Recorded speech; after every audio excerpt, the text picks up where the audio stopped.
The relationships are what I think are the most valuable thing because people will do business with people they know and trust.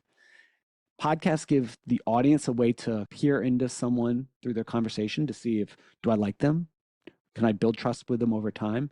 And then the interactions that our hosts have with the guest also give way for that.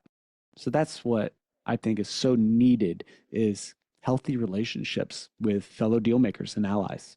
So we've got business owners who listen to this platform, who listen to the other shows that are sitting on this platform today.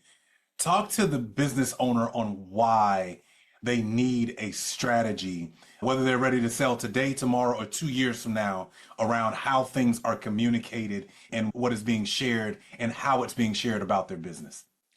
For sure. When it comes to investor relations, which this show's about, communications with the investors of what's going on, here's the struggles that we're having, here's the challenges, here are the opportunities, right? So it's communicating that with investors early on builds strong relationships. So when you do need help or support, it's not throwing them off. And the worst time to raise capital is when you need capital, right? You start raising capital and building those relationships way early on. So when you do need it or desire it, it's a warmer conversation. When it comes to building and selling a company or exiting a company, what's so nice about the Deal podcast, one of the other shows we have in the network, and the Investor Relations podcast, this show is kind of like the glue that sits between all of them. So this is why we could talk about our different shows. This is the kind of the launch of the network. It comes from this show. So what we're hearing on the Deal podcast is we've interviewed probably close to 40 people so far on that show, and we're going to do a lot more.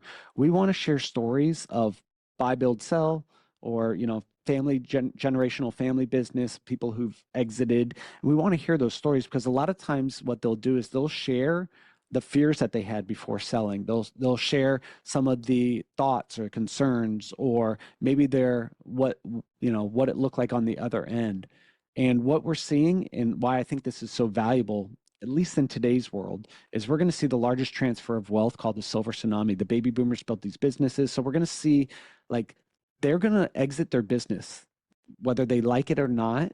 And I really hope that they have some level of control or succession that benefits them and their family in perpetuity. But everybody exits their business, whether they die, whether they give it away, or whether they sell it, right?